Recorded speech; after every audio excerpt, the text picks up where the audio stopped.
पाकिस्तान को कमज़ोर समझा जाता है, लेकिन पाकिस्तान ने पिछले कई सालों में अपने रिश्ते तमाम टॉप के देशों से मजबूत कर लिए हैं। फलाना उसका कोई बुराई कर दे तो रो रो कर उनके ऊपर गिरफ्तारी वारंट जारी करवा देता है। धमाका जनजी से बात करने के लिए रील बनाता है और फिर छात्रों को धमकी दिलवाता है, और आगे भी यही चल रहा है। उधर पाकिस्तान ने जो भारत के दोस्त थे उन्हें अपनी तरफ झुका लिया है, जैसे पाकिस्तान ने अमेरिका को झुकाया है अपनी साइड। रशिया दोस्त हमारा है, लेकिन वो पाकिस्तान को भी हथियार देता है। यूक्रेन भारत के लिए हथियार बनाता था, भारत को हथियार देता था, लेकिन अब यूक्रेन को भी पाकिस्तान ने अपनी तरफ कर लिया है। पाकिस्तान की एक प्राइवेट कंपनी, खबर आपकी स्क्रीन पर, पाकिस्तान की एक प्राइवेट कंपनी यूक्रेन की हथियार बनाने वाली, ड्रोन बनाने वाली कंपनी फायर पॉइंट जिसका नाम है, उससे बात कर रही है। हजरात, फायर पॉइंट के FP1 डीप स्ट्राइक ड्रोन जिसकी रेंज 2600 किलोमीटर प्रति घंटा है, जिसको खरीदने की तैयारी पाकिस्तान कर रहा है। पाकिस्तान यूक्रेन की कंपनी से बात कर रहा है। अब अगर ये ताकत पाकिस्तान को मिल जाती है तो पाकिस्तान बंबई से चेन्नई तक इस ड्रोन के जरिए भारत में निशाना बना सकता है और यूक्रेन के कई बड़े हथियार भी लेने की बात इसके अलावा चल रही है। पाकिस्तान ये कर रहा है और भारत में हिंदू समुदाय मुसलमानों से नफरत करवाने के लिए खूब मेहनत कर रहा है। उनको अपना हिंदुत्व साबित करने के लिए, हिंदू खुद को साबित करने के लिए मोदी जी ने समझा दिया है इनको पिछले 2014 से अब तक कि हिंदू वही है जो मुसलमानों से नफरत करे। रिजल्ट आपके सामने है। अब विदेश नीति गई तेल लेने, और अगर कोई विदेशी सवाल उठा दे, कह दे तो जी हमारे आंतरिक मुद्दों में मत बोलना, ये जवाब मोदी सरकार का होता है।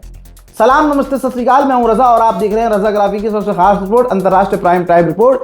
जिस रिपोर्ट के अंदर एक ही रिपोर्ट के अंदर पूरी दुनिया की तमाम बड़ी खबरें, सिर्फ बड़ी खबरें जो आपके लिए जरूरी है, हम आपको बताते हैं। उधर पाकिस्तान की अगर बात हो ही रही है तो पाकिस्तान ने अपने ही मुल्क के अंदर बलोच के खिलाफ अटैक हेलीकॉप्टर और ड्रोन तैनात कर दिए हैं, क्योंकि बलोच पूरी ताकत से पाकिस्तान की फौज को निशाना बना रही थी, जिसके रिजल्ट में पाकिस्तान ने अब अपने टॉप के हथियार बलोच के खिलाफ तैनात कर दिए हैं। मामला यहां तक पहुंच गया है कि बलोच के लीडर ने चाइना और अमेरिका के राष्ट्रपति ट्रंप को लेटर भेजा है कि आप पाकिस्तान की मदद करना बंद कर दें, पाकिस्तान अपने मुल्क के लोगों पर जुल्म कर रहा है।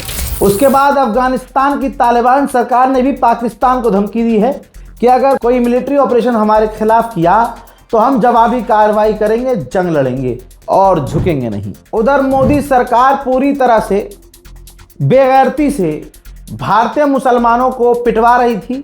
मोदी सरकार बांग्लादेश के नाम पर कि तो बांग्लादेश में हिंदुओं पर अत्याचार हो रहा था, यहाँ के हिंदू उठकर मुसलमानों पर हमला कर रहे थे।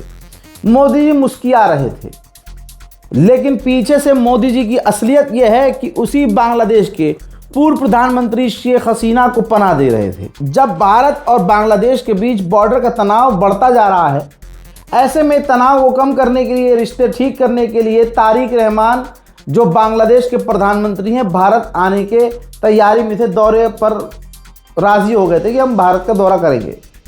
इसी बीच में शेख हसीना ने एक बार पब्लिक में आकर, मतलब वीडियो नहीं, अपना ऑडियो जारी कर दिया, बयान दे दिया।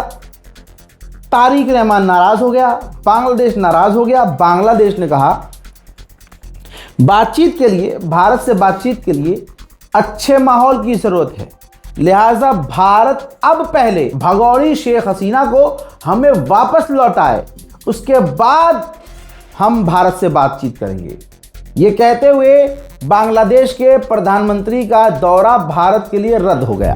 मोदी और ट्रंप जब एक स्टेज पर आते हैं तो बिजली कड़कती है, ये एक औरत ने कहा था, बिजली कड़कती है। अब औकात मोदी की बेटी की ये है कि अब दादा जब इनके मुंह पर और मोदी के मुंह पर थूक रहा है तो अब इनकी औकात नहीं है ये खबर बताएं। वो खबर बताने का बीड़ा हमने लिया है। ये देख लो भाई, पढ़ लो। दैनिक भास्कर की रिपोर्ट है, चीन सामान भारत के रास्ते अमेरिका भेज रहा है। ये इल्ज़ाम भारत पर लगाते हुए धमकी दी है भारत को कि टैरिफ से बचने की कोशिश चीन कर रहा है, जिसमें भारत चीन की मदद कर रहा है। रिपोर्ट में पुणे, गुजरात और चेन्नई के नेटवर्क का हिस्सा बताया गया है कि ये जो चीन की मदद करने वाले देश हैं उनमें भारत भी है और भारत के कई सारे पोर्ट हैं, चीन जिसका इस्तेमाल कर रहा है अपना सामान पहुंचाने के लिए अमेरिका के अंदर। अब मोदी जी के जो पालतू कुत्ते हैं, मोदी से सवाल करके दिखा दें। क्या कह रहे हो, कुत्ते सवाल नहीं करते, सही बात है। वहीं बड़ी खबर यह भी है कि जापान के डिफेंस मिनिस्टर अगले हफ्ते या इसी हफ्ते में, हफ्ते के आखिर में भारत का दौरा करने के लिए आने वाले हैं। ईरान से भिड़ने के बाद डोनाल्ड ट्रंप की इज्जत खाक हो गई है। अमेरिका के ट्रंप का कोई सपोर्ट नहीं कर रहा है, तो यहाँ तक कि डोनाल्ड ट्रंप की सरकार अब इतना गुंडागर्दी पे आ गई है कि वो यूरोपियन देशों से कह रही है कि बजाय अपना डिफेंस बजट बढ़ाने के आप पॉलिटिकली लाइन ठीक करो अपनी और डोनाल्ड ट्रंप को सपोर्ट करो। डोनाल्ड ट्रंप को सपोर्ट करो। हथियारों के बजट बढ़ाने के साथ साथ अगर आप बजट बढ़ा रहे हो, हथियार बढ़ा रहे हो, तो डोनाल्ड ट्रंप को भी तो सपोर्ट करो। ये हालात हो गए हैं डोनाल्ड ट्रंप की सरकार के कि दुनिया से भीख मांग रहा है डोनाल्ड ट्रंप कि मुझे सपोर्ट करो। मेरे दोस्तों, ये गुंडा है अमेरिका, और जहां इसका नहीं चलता है ये सबको धमकी देना शुरू कर देता है। अब अमेरिका ने तमाम दुनिया के देशों को धमकी दी है कि एआई के खिलाफ हमने जो ग्रुप बनाया है चीन के खिलाफ, एआई से लड़ने के लिए, चाइना आर्टिफिशियल इंटेलिजेंस जितना आगे हो चुका है, हमने उससे लड़ने के लिए ग्रुप बनाया है ताकि हम चीन से आगे रहें। तो हमारा साथ दो, चीन का साथ न देना, हमारा साथ देना ही पड़ेगा, वरना हम तुम्हें सबक सिखाएंगे। तुम हमारे हिट लिस्ट में हो, मतलब पूरी तरह से धमकी, साथ दो वरना हमारे दुश्मन कहलाओगे। साउथ कोरिया ने बड़ा दावा किया है कि नॉर्थ कोरिया के फौजी बॉर्डर क्रॉस करके हमारे इलाकों में आ गए थे, जिसके बाद हमने वार्निंग शॉट फायर किए, जिसके बाद नॉर्थ कोरिया के सैनिक अपने इलाकों में वापस गए। हज़रात, नॉर्थ कोरिया से भिड़ने की औकात तो किसी की नहीं है, लेकिन अब साउथ कोरिया के राष्ट्रपति ने कहा है कि शांति के लिए इलाके में लड़ाई खत्म करने के लिए, तनाव को खत्म करने के लिए नॉर्थ कोरिया के राष्ट्रपति किम जोंग उन से मैं बात करूंगा। सोचिए, ईरान का शुक्रिया सारी दुनिया को क्यों करना चाहिए। पूरी दुनिया में अमेरिका ने अपनी फौज अपने अलग अलग साथियों देशों के अंदर डिफेंस सिस्टम तैनात किए थे। ईरान ने जब अमेरिका के डिफेंस सिस्टम तबाह बर्बाद कर दिए तो तमाम देशों से उसने अपने हथियार इकट्ठा कर लिए, वापस बुला लिए और ईरान के खिलाफ अपने मिडिल ईस्ट में तैनात कर दिए। ठीक, तो वो लोग जो दुनिया के अलग अलग देश हैं वो तो सेफ हो गए ना, कि साला हमारे इलाके से तो अमेरिका निकला।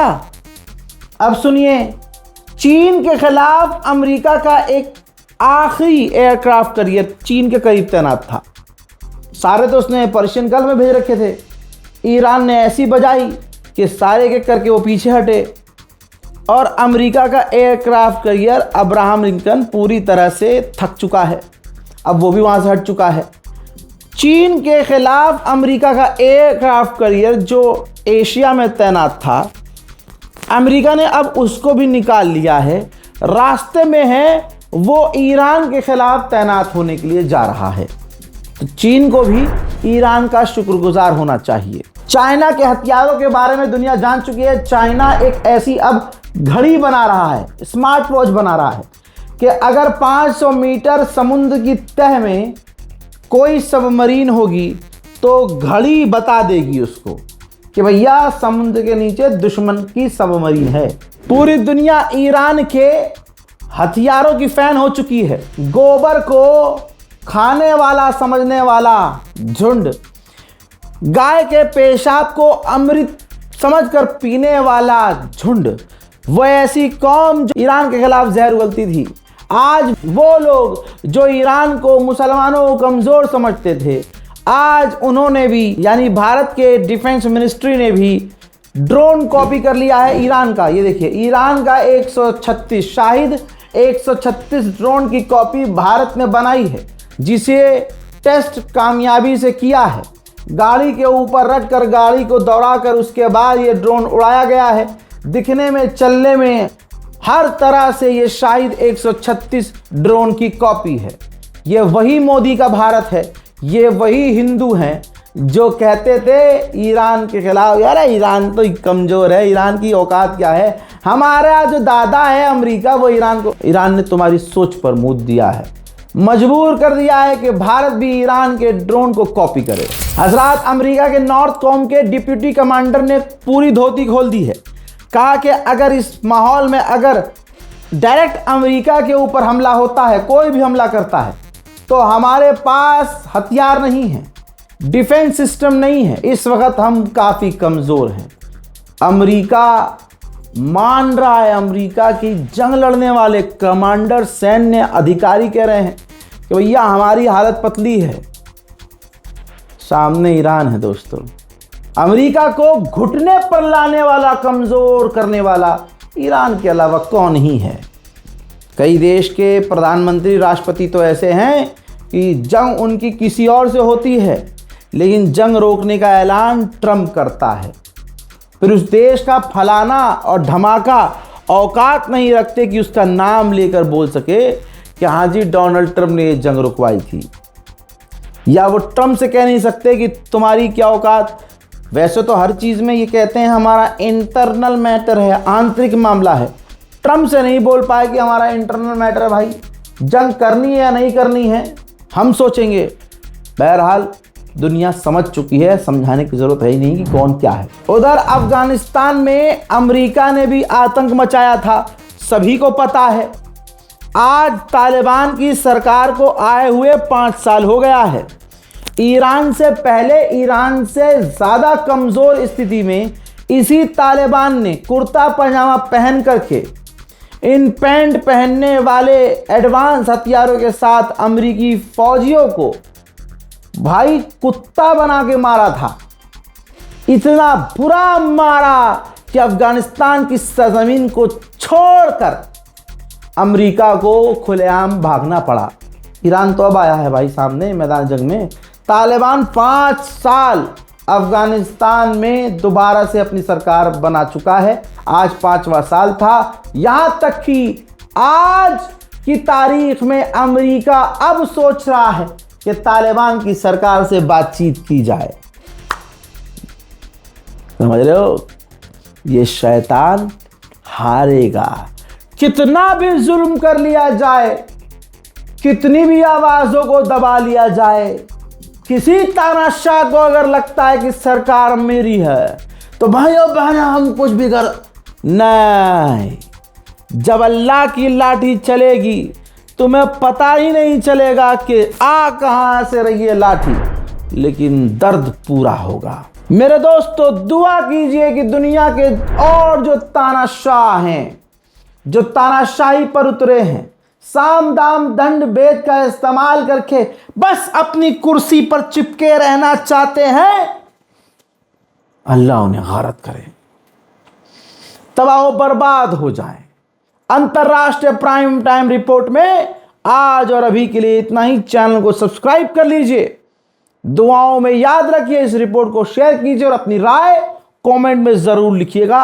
जय हिंद व सलाम।